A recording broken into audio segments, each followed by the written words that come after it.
저는 글로벌 해운산업 전문가로서 오랜 기간 전 세계 해운사들을 분석해왔지만 이번처럼 한국이 글로벌 무역 전쟁의 소용돌이 속에서 독보적으로 유리한 위치에 놓인 경우는 본 적이 없습니다. 세계적인 해운 분석기관 라이너리티카의 최고 권위자가 최근에 세계 해운 시장의 판도를 이렇게 전망했는데요. 과연 그는 어떤 배경에서 이런 충격적인 전망을 제시하게 된 것일까요? 지금부터 그의 이야기를 들어보겠습니다. 이야기를 시작하기 전에 구독과 좋아요는 이미 눌러주셨죠? 감사합니다. 그럼 이야기를 시작합니다. 저는 싱가포르에 위치한 세계적인 해운 분석기관 라이너리티카에서 지난 25년 동안 글로벌 해운 산업의 트렌드와 변화의 흐름을 연구해온 데이비드 킴이라고 합니다. 그동안 저는 국제 물류, 해상 운송 시장에서 벌어지는 수많은 경쟁과 전략을 지켜보면서 해운업의 미래를 분석하고 예측하는 일을 해왔습니다.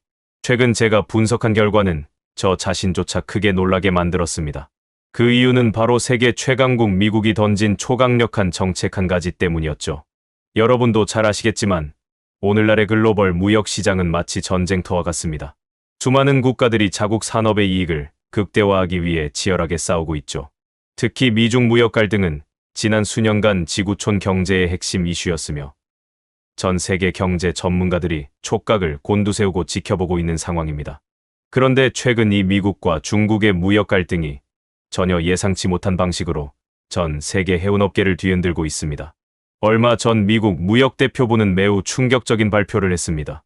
바로 중국 소속의 선사들이나 중국에서 제작된 선박이 미국 항구에 입항할 경우 최대 150만 달러에 달하는 막대한 항만 수수료를 부과하겠다는 내용이었습니다. 단 한 척의 선박이 미국 항구에 닻을 내리는 순간 우리 돈으로 약 20억 원에 가까운 천문학적인 비용을 지불해야 하는 상황입니다. 제가 지난 25년간 글로벌 해운 시장을 분석해오면서도 이렇게 파격적이고 강력한 규제 조치는 처음 보는 일이었죠. 미국 정부가 이처럼 극단적인 결정을 내린 배경에는 중국이 전 세계 조선 산업과 해양 물류를 부당하게 독점하고 있다는 판단이 깔려 있습니다. 실제로 지난해 전 세계 선박 수주의 무려 56%를 중국이 독차지했고 글로벌 주요 선사들조차도 중국에서 제작한 선박을 상당수 사용하고 있는 현실입니다.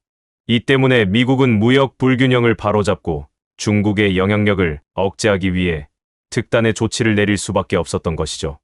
이 충격적인 발표가 나오자마자 세계 해운 시장은 그야말로 초비상이 걸렸습니다. 덴마크의 머스크, 프랑스의 CMA CGM, 독일의 함로이드 등 글로벌 해운을 대표하는 초거대 선사들까지도 심각한 손해가 예상된다며 긴급회의를 개최하기 시작했죠. 하지만 그 혼란스러운 상황 속에서도 유독 밝은 미소를 짓고 있는 나라가 있습니다. 바로 대한민국이었습니다. 저는 글로벌 해운산업 전문가로서 오랜 기간 전 세계 해운사들을 분석해왔지만 이번처럼 한국이 글로벌 무역 전쟁의 소용돌이 속에서 독보적으로 유리한 위치에 놓인 경우는 본 적이 없습니다. 한국의 대표 해운사인 HMM은 중국산 선박 비율이 단 5%에 불과하기 때문에 미국의 이번 조치에도 사실상 거의 영향을 받지 않게 됩니다. 오히려 전 세계 해운사들이 고전할수록 한국의 경쟁력은 더욱 빛나게 되는 아이러니한 상황이죠. 글로벌 물류 시장이 급격히 요동치고 있는 지금 대한민국은 전 세계가 주목하는 글로벌 해운 산업의 새로운 중심으로 떠오르고 있습니다. 미국 무역대표부가 발표한 이번 조치는 결코 갑작스러운 결정이 아니었습니다. 지난 수년 동안 미국과 중국 사이에 벌어진 무역 갈등은 이미 세계 경제의 가장 큰 화두로 떠오른 지 오래였죠. 여러분도 잘 아시듯이 미국은 트럼프 대통령 시절부터 중국과의 무역 불균형 해소를 위한 강경 정책을 펼쳐왔습니다. 무려 145%에 달하는 고율 관세를 중국산 제품에 부과했던 적도 있었죠.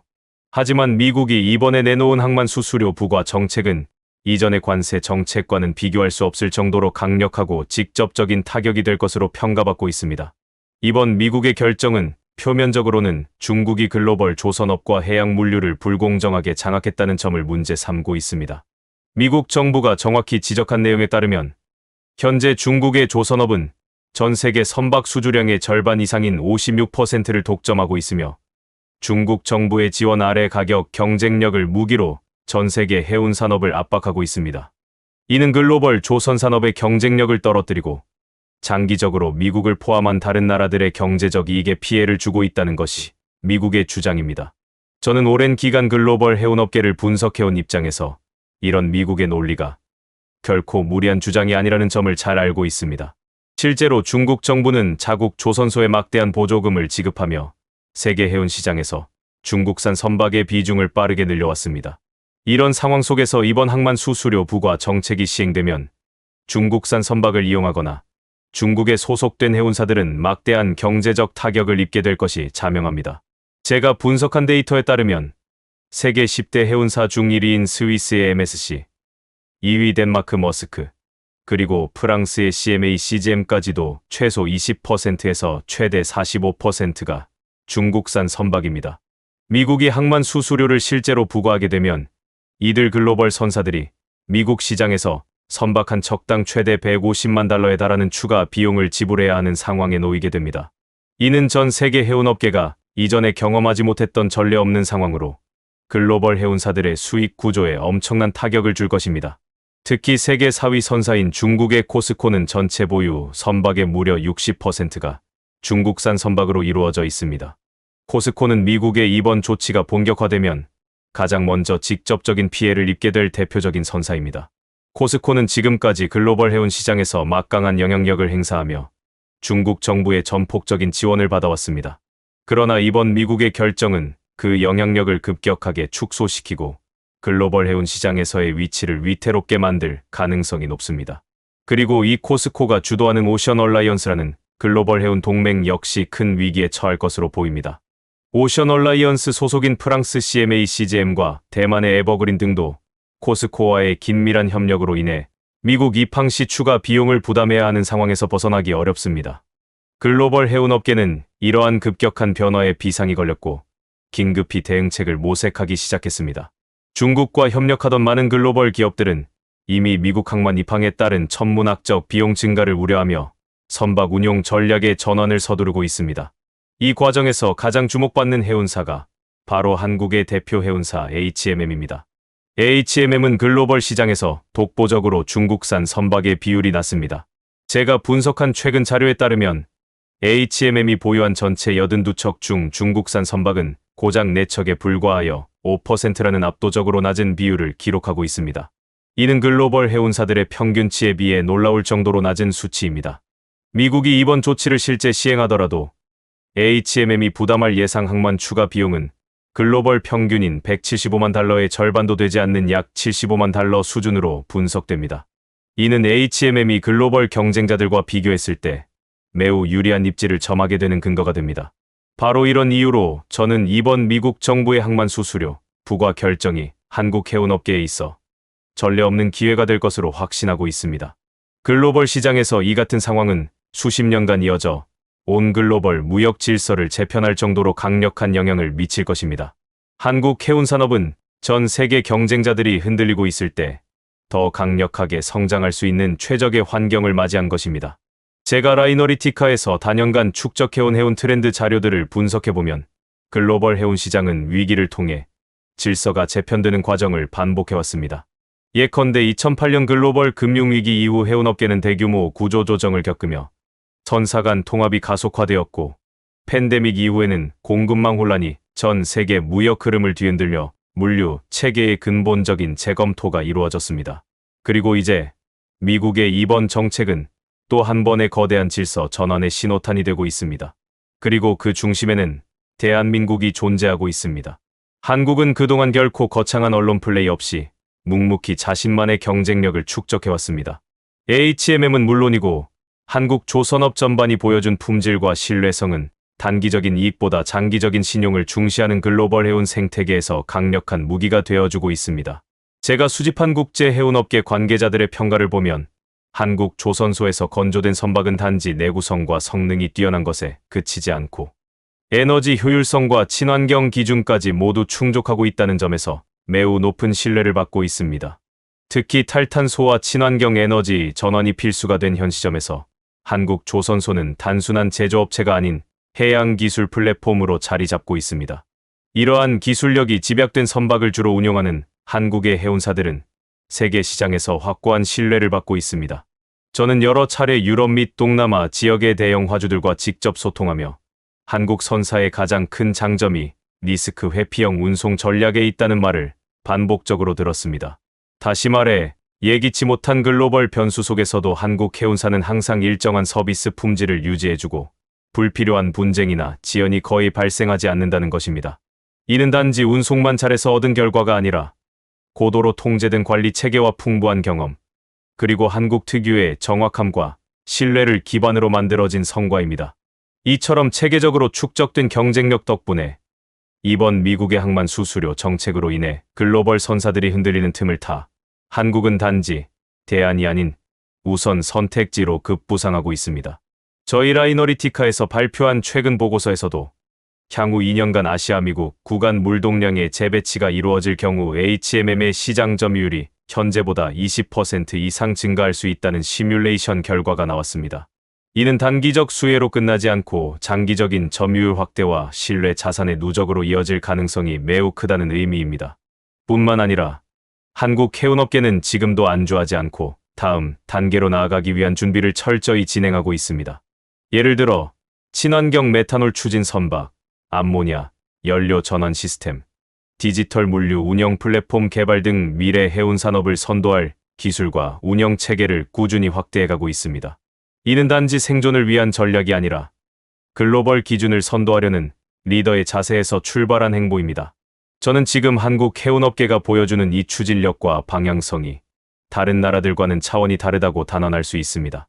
다시 말해, 한국 해운산업은 지금 세계 시장에서 그 누구보다 준비된 플레이어이며 흔들리는 글로벌 해운 질서 속에서 새로운 기준을 만들어갈 주체로 떠오르고 있습니다. 지금 이 순간에도 수많은 글로벌 기업들이 다음 거래 파트너를 결정하기 위해 눈을 돌리고 있습니다. 그리고 그들이 바라보는 방향에는 단순한 운송사가 아닌 진정한 해운 파트너로 성장한 대한민국이 있습니다. 저는 지금까지 수많은 글로벌 해운 전환 국면을 분석해왔습니다. 그런데 이번처럼 고객들이 특정 국가의 해운사를 주도적으로 찾는 현상은 매우 드문 사례입니다. 미국이 중국산 선박의 항만 수수료를 부과하겠다는 방침을 밝힌 이후 글로벌 화주들 사이에서는 비용 증가에 따른 공급망 재편이 핵심 화두로 떠올랐습니다. 그동안 중국산 선박을 운용하던 선사와 거래해왔던 수많은 기업들은 지금 당장 미국 항만에 물건을 보내는 것만으로도 수십만 달러의 추가 비용이 발생할 수 있다는 사실 앞에서 계산기를 두드릴 수밖에 없는 상황입니다. 이러한 변화 속에서 기업들이 가장 먼저 고려하는 조건은 안정성과 가격 경쟁력입니다. 중국산 선박을 주력으로 운용하는 해운사는 수수료, 부담을 피할 수 없기 때문에 결국 운임 인상으로 이어질 수밖에 없습니다. 고객 입장에서는 이전보다 더 비싼 비용을 지불하면서도 불확실성을 감수해야 하는 이중 부담을 안게 되는 셈이죠. 반면 한국의 HMM은 이번 조치의 영향권에서 벗어나 있기 때문에 오히려 비용을 유지하거나 더 나은 서비스를 제공하는 방향으로 전략을 세울 수 있습니다. 이 차이는 고객 입장에서는 단순한 가격 비교를 넘어 장기적인 물류 안정성과 신뢰 확보라는 관점으로 이어집니다. 실제로 저는 최근 유럽의 몇몇 글로벌 유통기업 물류팀과 인터뷰를 진행하면서 HMM에 대한 관심이 급증하고 있음을 확인했습니다. 기존에는 단지 선택지 중 하나였던 HMM이 이제는 신뢰 가능한 핵심 파트너로 평가받고 있으며 계약을 확대하거나 재조정하려는 움직임이 활발하게 나타나고 있습니다. 특히 미국행 항로를 자주 사용하는 기업일수록 이번 미국의 조치에 민감하게 반응하고 있으며 HMM을 통해 운송 네트워크를 재정비하려는 계획을 이미 실행에 옮긴 사례도 확인되고 있습니다. 이처럼 한국 해운사에 대한 글로벌 수요가 증가하면 단지 계약 수만 늘어나는 것이 아니라 전체적인 시장 재편의 흐름도 동반됩니다.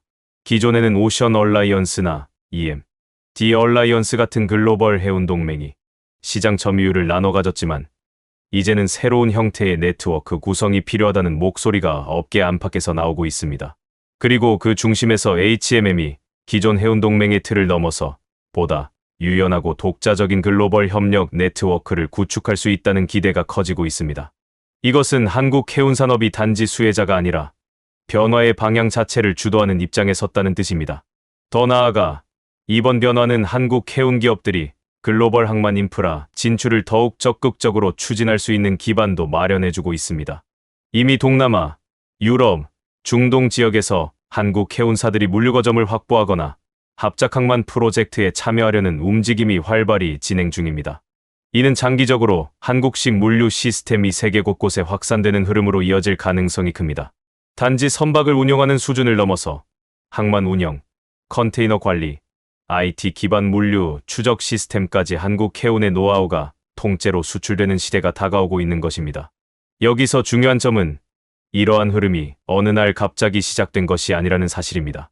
한국은 이미 오래전부터 체계적인 선박 관리, 환경 대응 능력, 디지털 전환에 이르기까지 글로벌 기준을 앞서가며 쌓아온 내공이 있었습니다. 그동안 조용히 그러나 철저히 준비해온 결과가 지금 이 변화의 중심에서 빛을 발하고 있는 것입니다. 외부 변화에 즉각적으로 대응할 수 있는 유연성, 고품질의 운송 서비스, 그리고 한치의 오차도 허용하지 않는 정밀한 운영 시스템이 바로 글로벌 고객들이 한국 해운사를 선택하는 이유입니다. 저는 이처럼 구조적으로 강화된 경쟁력이 앞으로 단발적인 수익 증가로 끝나지 않고 한국 해운산업이 세계에서 표준으로 자리 잡게 될 수 있다고 확신합니다. 단기적인 시황을 넘어서 시스템과 신뢰를 기반으로 한 장기 계약이 확대되면서 한국 해운의 브랜드 가치와 협상력은 앞으로도 계속해서 강화될 것입니다. 지금 세계는 누가 싸게 해주는가 보다 누구와 함께해야 믿을 수 있는가를 기준으로 판단하고 있으며 그 중심에 대한민국이 서 있습니다. 저는 라이너리티카에서 해운뿐 아니라 조선산업까지 아우르는 복합 분석을 수행하고 있습니다. 그리고 지금 한국에서 벌어지고 있는 해운과 조선의 동반 성장은 단순한 산업 간 협업이 아니라 국가 역량이 하나의 방향으로 집결되고 있다는 증거로 보입니다. 한국 해운사가 세계에서 주목받고 있다는 사실은 곧 그 선박을 건조한 조선소에도 동일한 주목이 향하고 있다는 뜻입니다. 현재 세계에서 가장 신뢰받는 조선 기술을 가진 국가는 바로 대한민국입니다. 한국은 조선업 기술의 정밀도, 품질, 납기, 친환경 기준, 디지털 시스템 등 모든 요소에서 세계 최고 수준의 평가를 받고 있으며 세계 유수 해운사들이 선박 발주 시 한국 조선소를 최우선으로 고려하는 것도 이 때문입니다. 실제로 2023년과 2024년 연속으로 한국 조선소는 고부가 가치, 선박 수주에서 세계 1위를 기록하였습니다. 이 중 대부분이 LNG 운반선, 초대형 컨테이너선, 메탄올 추진 선박 등 친환경 선박 분야였습니다. 한국 조선업이 단순히 많이 만드는 것을 넘어 가장 앞선 기술로 만든다는 인식을 구축한 지금 HMM이 글로벌 무대에서 각광받는다는 것은 조선업계에도 직접적인 수주 기회로 이어집니다. 해운사가 운송 수요에 대응하기 위해 선박을 증설할 때 자연스럽게 자국 조선소의 발주를 맡기게 되기 때문입니다. 그리고 이 흐름은 한국 내부에서 완결성을 가진 국가 해양 산업 생태계를 강화하는 방향으로 이어지고 있습니다. 저는 이러한 구조적 선순환이 한국의 미래 제조업 전략에 있어 가장 이상적인 모델이라고 확신합니다. 해운사가 세계에서 경쟁력을 확보하면 그 운송을 위한 선박을 국내 조선소에서 발주하고 그 조선소는 다시 기술 고도화와 인력 고용을 확대하며 성장합니다. 이 과정에서 수많은 중소협력업체들도 함께 성장의 기회를 누릴 수 있으며 결과적으로 국가 전체의 제조 기반이 튼튼해지는 효과를 만들어냅니다.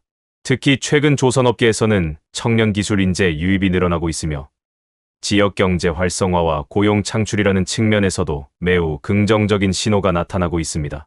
또한 한국 조선소는 단지 선박을 잘 만드는 것을 넘어서 스마트 조선소라는 개념을 선도하고 있습니다. AI 기반의 설계 자동화, 로봇 용접 시스템, 디지털 트윈 기술까지 적용되어 선박을 단기간에 정밀하게 제작하고 유지 관리까지 예측 가능한 수준으로 끌어올렸습니다. 이 같은 혁신은 HMM이 운용하는 선박의 성능과 안전성, 연비 개선에 직접적인 영향을 미치고 있으며 다시 해운사의 운송 신뢰도로 이어지는 구조입니다. 더불어 이러한 산업적 연계는 한국이 글로벌 ESG 기준에서도 선진국으로 자리매김하는 데 크게 기여하고 있습니다. HMM은 저탄소 해운 서비스를 제공하고 있으며 국내 조선업계도 국제 환경 규제에 가장 빠르고 효과적으로 대응하고 있습니다. 저는 이처럼 한국 해운과 조선이 동시에 성장하고 있다는 사실이 단지 두 산업의 성공을 넘어서 국가 전체의 산업 경쟁력을 높이는 강력한 원동력이 되고 있다고 생각합니다. 글로벌 해운 시장이 요동치고 있는 지금, 한국은 해운사와 조선소, 그리고 그들을 뒷받침하는 인프라와 기술력까지 모두 세계적인 수준으로 정렬되어 있습니다. 이는 위기 속에서도 흔들리지 않는 시스템의 힘이며 외부 환경이 아무리 변화해도 대한민국의 해양 산업이 미래를 주도할 수 있다는 확신으로 이어집니다.